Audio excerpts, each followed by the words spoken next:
Okay then, students, so it's time for our, I think it's ninth in the series, eighth or ninth in the series of videos on independent learning of terminology. So we've been through all the frameworks so far, and we're now onto this sort of strange, sort of different level of analysis, which is sort of spoken language features. So we're going to show you something in front of you, a transcript.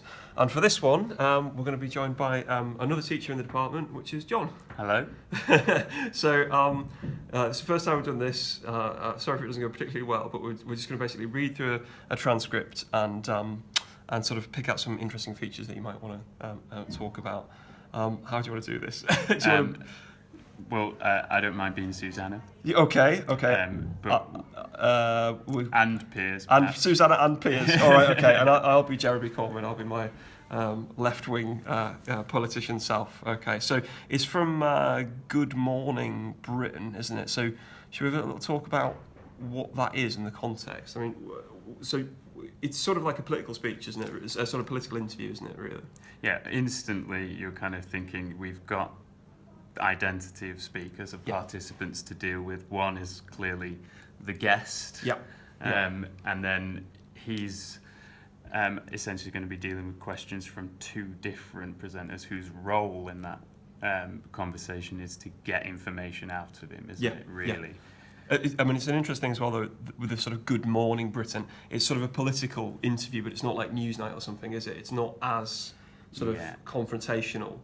So it's a little bit like a chat. So I think it's a good opportunity to talk about the sort of purposes of conversation, isn't it? So one of the first terms that you learn in the booklet is that idea of transactional talk, isn't it? That idea of talk that's for a particular purpose. So if they're trying to get something out of him, he wants to get across a particular purpose, get something done. That could be seen as transactional. Yeah, absolutely. You might have two different kind of functions of talk going on here, in the sense that for them, they're aiming to get something done. They're trying to get some information out of him, perhaps put him under some pressure.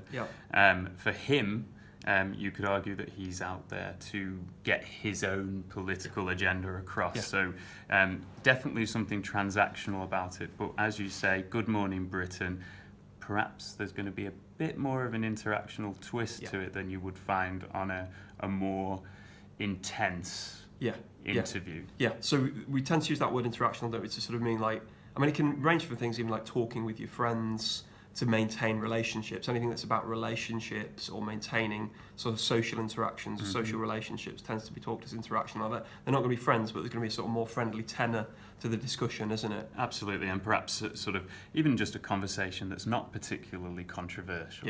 Absolutely. I mean, almost phatic. I mean, it would be very strange to have phatic conversation in sort of, you know, a political speech or a political interview, but sometimes on GMTV they sort of like start asking them about their personal lives, almost passing the dime, don't they? So it's not quite phatic, but phatic's that other word we use to mean like small talk, isn't it? Which it might have started off with something like that. So we've got a mixture of transactional and interactional. So what, should we have a read through and then pick out some of the features? So Right, so I'll start with Susanna. Okay. So we'll try our best with the overlaps here. Because they were against immigrants. The vote leave for many reasons, probably including that, but... How big a factor do you think immigration was? I don't know, but... Did you vote leave? Of course I voted Remain. Why would you ask that question? Well, the conspiracy theory that you follow too many conspiracy theories. Well, you had to be two people at the same time there, didn't you? I just heard people say that you've never been completely unequivocal, and that it may be that you secretly voted. I voted Remain, but I've made and continue to make criticisms of the EU, the way it's tried to impose a free market across Europe, the way it's tried to impose privatisation on some services and those powers that want to give back. Can we just go back? But what do you propose on the immigration? Can we just go back to the point that... Okay, so right, I think we did quite well. Actually, being two people speaking at the same time. So the first thing for students to recognise, of course, is these funny little marks here, isn't it? These funny little things. Absolutely. They're shown in different ways in different transcripts, but essentially it means if they're underneath with these sort of forward slashes that they're sort of overlapping, aren't they? They're sort of overlapping, talking at the same time. That's it, and the overlaps can often give away an awful lot about the nature of the conversation, can't they? Yeah. I mean, they often work in unison with the words that are being said. You can kind of tell from the structure, the fact that people are speaking at the same time. Yeah. Well, it might say a few things about that particular conversation, might it? I mean, they could just be speaking at the same time because this is not really been planned that intensively. So it could be, I mean, yeah, that's it. You could say that this is a sort of, battle for dominance or an issue of power, but it could also just be that it's spontaneous. Absolutely. And people tend to overlap when they're being spontaneous. I mean, there's a difference, isn't there, between like this into what we'd call like an interruption here, isn't it? This sort of Piers Morgan sort of putting his oar in and saying, "Did you vote leave?" And this one over here, isn't it? I mean, why is that? I hope the students can see there's a big difference between this and that. Yeah, I mean, the play for dominance that appears to come from Piers Morgan over here, he interrupts Jeremy Corbyn with a question. That's there may be something in that when we contrast it to where Susanna Reid here is using a bit of back channeling with the She's just letting him know that she is listening at this point. Yeah. And there are a couple of different ways you could go with that, I suppose. I mean, there's two different interview styles, perhaps. But is there something in it that Piers Morgan is a man and Susanna Reid is a woman? That's one of the things you can do with spoken language, isn't it? Because it's about the real world. You can think about, well, how does it reflect sort of gender roles and things. So there have been, what was the study? It was Zimmerman and West, wasn't it, who said that men tend to interrupt more than women. And this is quite interesting because he's not talking at all, so she's sort of leading the interview, and then he just completely sort of changes topic to, did you vote leave, when she was trying to talk about immigration before. Absolutely. And there's Deborah Tannen as well, who suggests that, status versus support. Is Susanna Reid showing a bit of support here for an idea? Is Piers Morgan making a play for status? Yeah, so that's quite interesting. Yeah, that idea, and I mean, it's also interesting. It's Piers Morgan. I mean, it's is it because he's a bloke, or is it because he's bleeding Piers Morgan that he's in it? But yeah, certainly that era of trying to sort of a tussle for dominance, really. So I mean, there's also this year just to sort of get students used to what transcripts look like. Obviously, we talk about sort of utterances rather than sentences in transcripts, and that's because we tend to use punctuation points to show sort of pauses, don't we? So these little micro pauses and things along those. Are there any sort of other sort of things just to understand the transcript? You think? Certainly. I mean, just to stick with pauses for a moment, I'm drawn to this pause here as being potentially different from the other pauses, because this is the only time that, in terms of his turn duration, the length of the turn, this is the only time that Jeremy Corbyn really gets a hold and starts to use rhetoric a little bit. And I feel like that pause, the way it's tried to impose a free market across Europe, pregnant pause there, just let that linger. The way it's tried to impose privatisation on some services. Brilliant. I feel as though he's letting that first idea ring out a little bit in a way that these ones are purely just natural pauses, natural, normal non-fluency, we would call that. Yeah, so because it's spontaneous here, you'd see normal non-fluency of pauses, but here it's sort of rhetorically pausing for effect. Absolutely, Great, there's definitely something in that. And of course, I suppose one of the other structural elements that we would certainly see with an interview, it'd be quite an unsuccessful interview if it wasn't there, was this turn-taking. Susanna to Jeremy, Piers to Jeremy.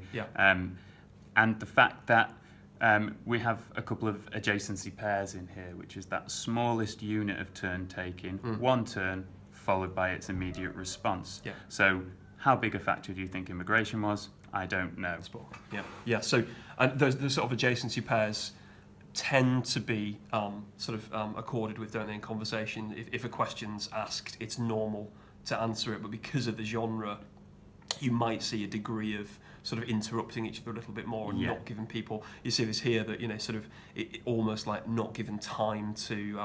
It's almost what we call like meta talk, isn't it? Sort of talking about talking, where he's saying, "Well, give me a chance to go back to that topic. Give me a chance to what I'm talking about." Certainly. And there's elements in which this interview sort of shies away from the convention. I mean, in some ways it is conventional. We've got a question here. How big a factor do you think immigration was? We've got a question here. Did you vote leave?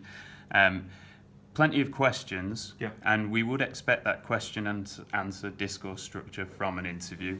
However, those interrogatives, Jeremy Corbyn, the person being interviewed here, of course I voted Remain. Why would you ask that question? I mean, that's really interesting, isn't it? Because if we're taking that as a tussle for dominance, like if that is Piers Morgan sticking his oar in and trying to have status in that way, then Jeremy's response is to not sort of try to be the alpha. It's not trying to be sort of really sort of aggressive. It's turning around and almost flouting the conventions of the genre to say, well, why would you ask that question? There's an element of him slightly undermining his role there. Definitely.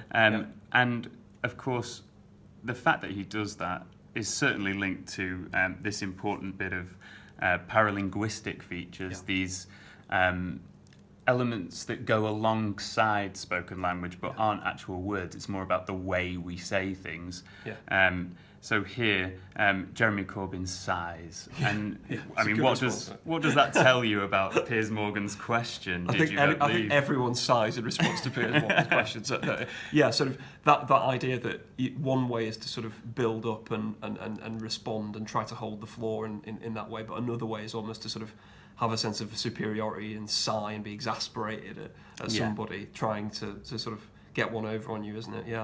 Yeah. I mean, other things we can talk about is that we've got this sort of rhetorical features, haven't we, of him trying to, build up at this idea. The other point is students looking at this. Sometimes it's shown in different ways in different transcripts, isn't it? But essentially, it's probably meaning here an increase in volume, certainly, isn't it? Yeah. So as he's getting.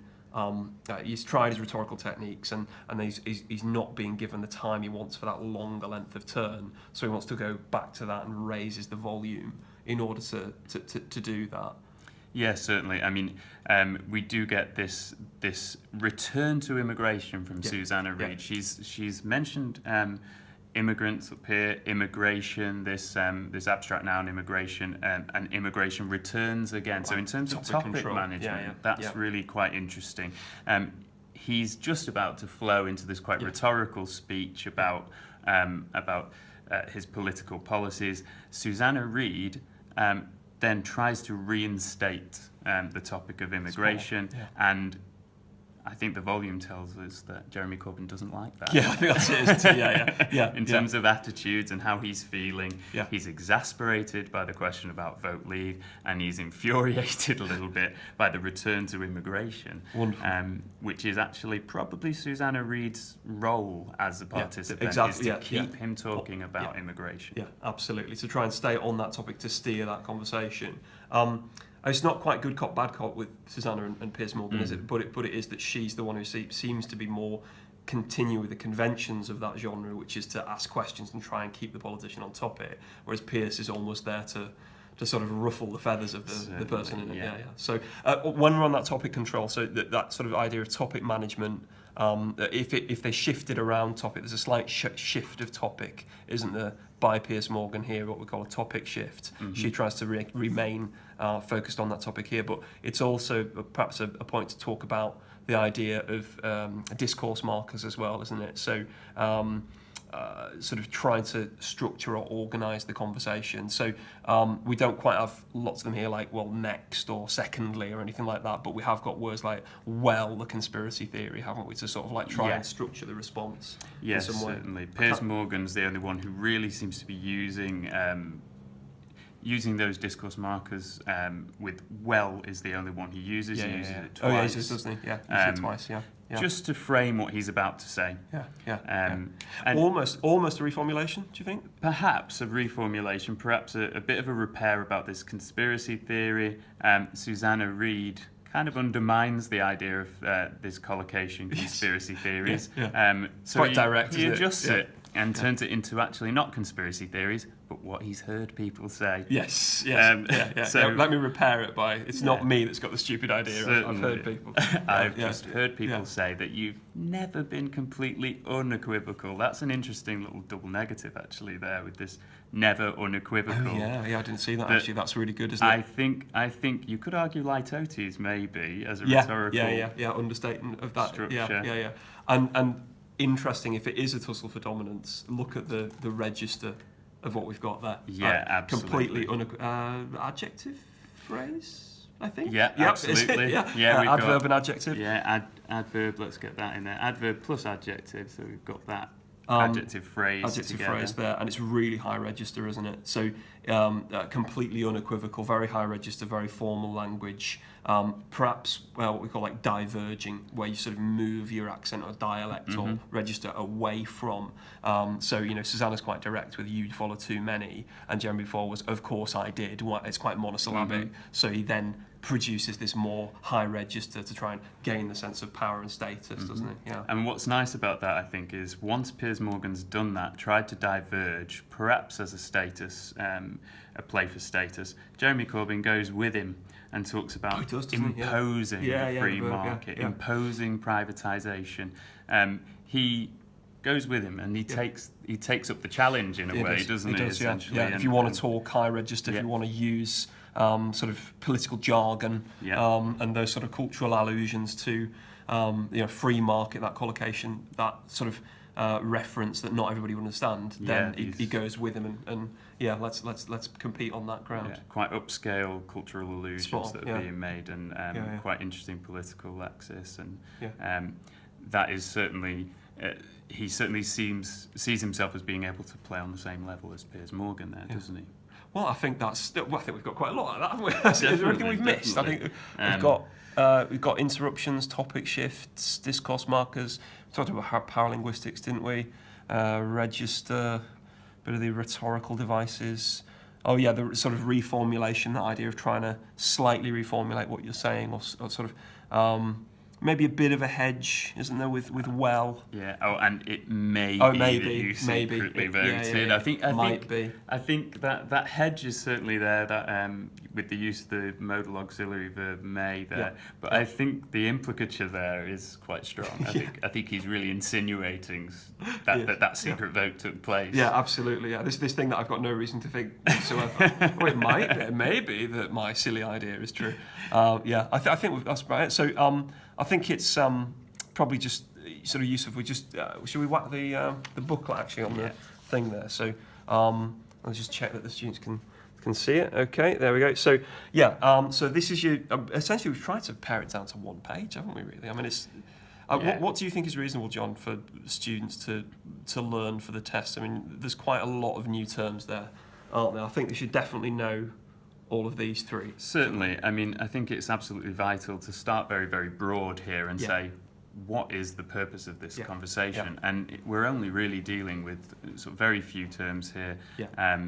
Is it interactional? Is it transactional? Is it a little bit of both? Yeah, and all conversations do tend to meld through those. Absolutely. Those you tend to have to establish a bit of a connection interactionally before you simply make the transaction.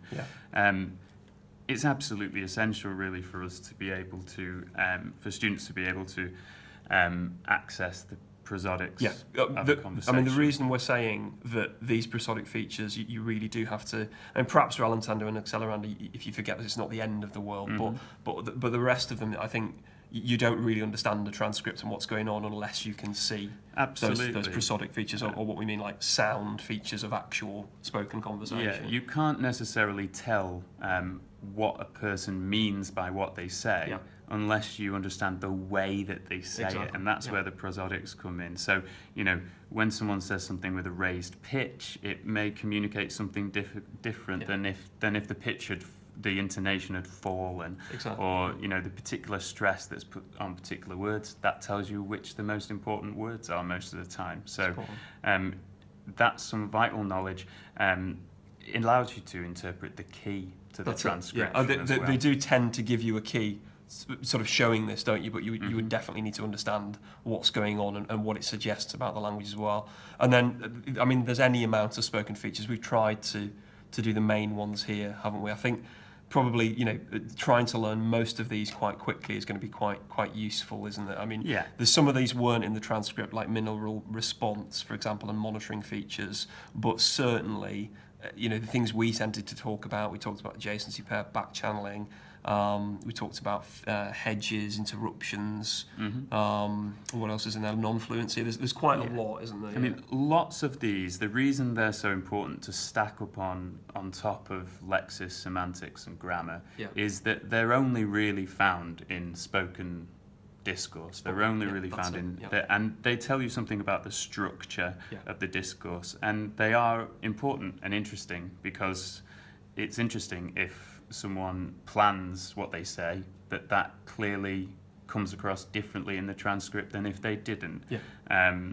It tells you something about the identity and the relationship of the participants. So everything on here is just something to put on top that, you know, all of the language features from previous tests and so on are vitally important. I mean, when we were talking about you know, some of the features on here, the only way we could describe them, there wasn't a particular spoken feature. You have to rest on, say, even something like word class, don't you? Well, look at that little adjective phrase, trying to be accurate about which bit of the text you're talking about and which particular word class. If something rests on a particular word, you know, some point you want to look at that word and be able to tell me the word class, the register, all those Absolutely. features. It tells you an awful lot if all of the kind of dynamic verbs in a conversation are given emphatic stress. There's a lot of action taking place in that transcript then, isn't there?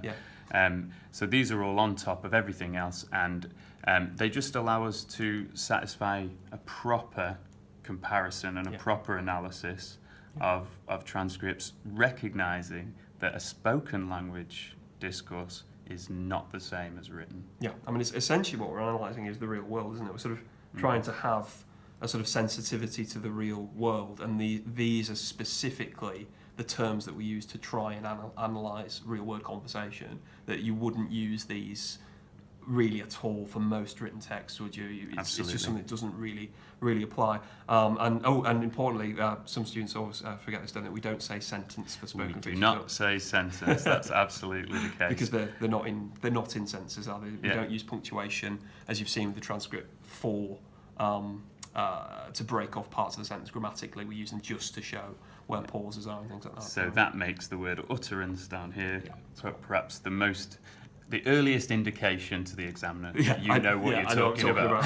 Absolutely. Right, I think that's just about us, isn't it? So thanks very much, John. Thank you. This is perhaps we'll do another one of these together as well. That'll conclude our revision video for independent learning of terminology for spoken language.